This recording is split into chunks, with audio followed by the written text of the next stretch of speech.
Hey y'all, welcome back to my channel. I am Bree Ward, mindset coach, speaker, and your go-to person for healing, growth, and walking in grace to make sure we get you to where God has called you to be. If you have ever felt overlooked, unworthy, or felt like you had to work to get someone's love, then sis, it's time for us to talk. You might be carrying the wound of rejection. Today we're going to dive deep into this wound, what it looks like, the symptoms, and how it has been affecting your life.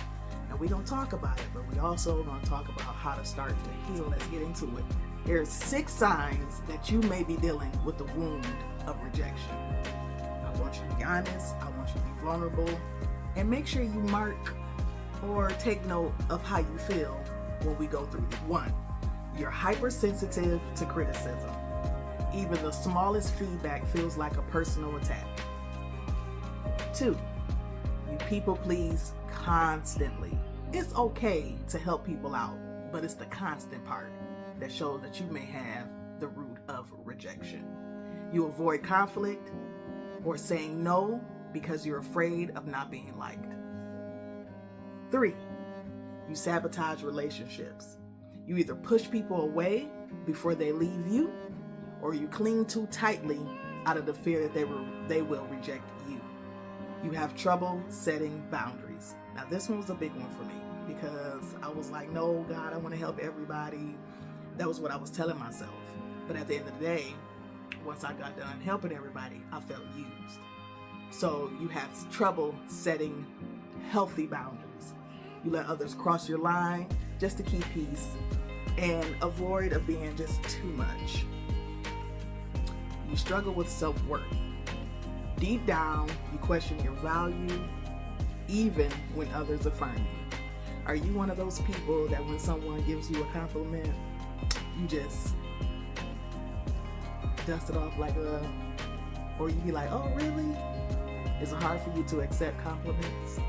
Is it hard for you to hear someone tell you, congratulations, you're doing a good job? And 6, you perform for love. You overwork, overgive, and overachieve just to feel seen or accepted.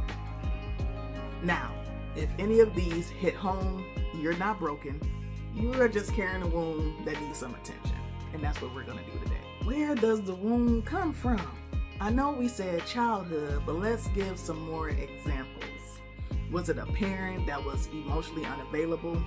A teacher that humiliated you? A partner ghosting you? Yeah, I know in this day and age, they feel like that's just the way to be. Or church trauma where you felt unworthy.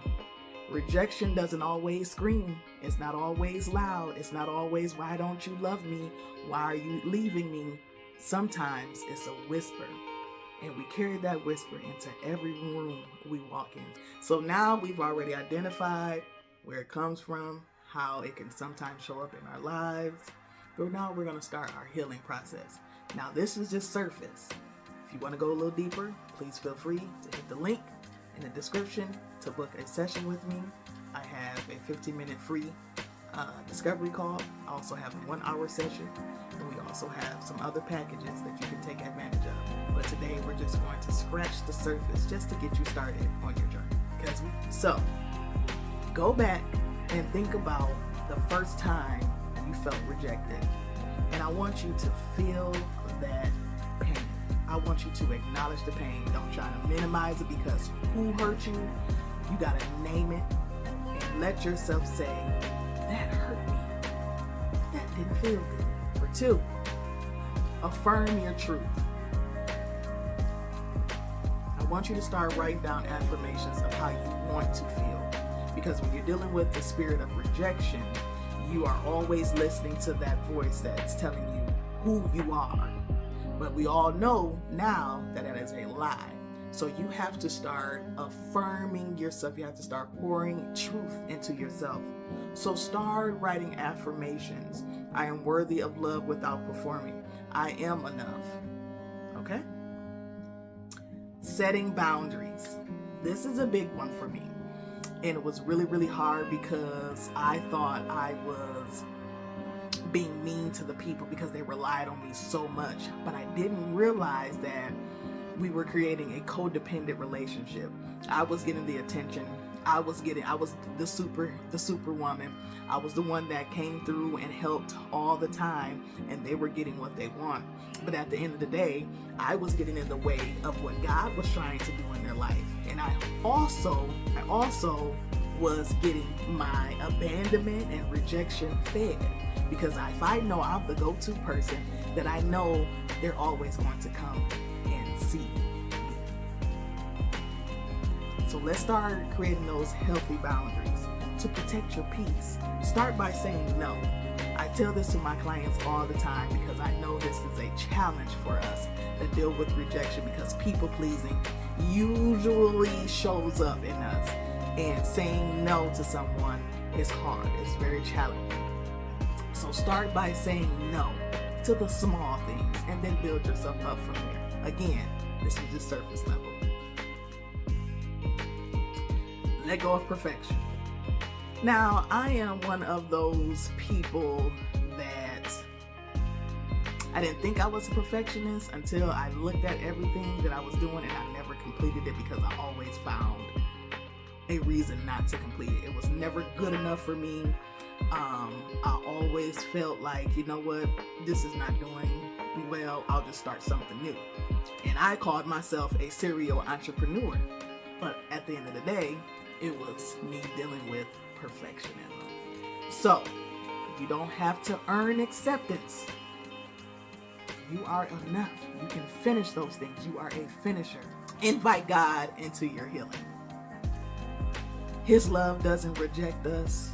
It redeems us. Let him rewrite your story from rejection into you reclaiming your true identity in him. We have to understand that we cannot do this thing alone. Yes, it's a lot that we have to do on our end, but God will guide you through this. God will bring up those memories of when you were rejected in your childhood. He will bring up those circumstances and those situations where you were wounded, where those seeds were sown. So you're going to need to partner with God, not only for him to reveal where it started, where it happened, who did it to you, but also to give you a hope in the future for what's to come. God will redeem you. God will take all that time that you thought you lost from people pleasing and getting into these relationships and sabotaging. God can redeem all of that. You have to be able, you have to know that there is something to look forward to while you're on your healing journey. What's your destination? And your destination is that true identity in God. That destination is you walking in what he has called you to do. So you have to partner with God from the beginning to the end.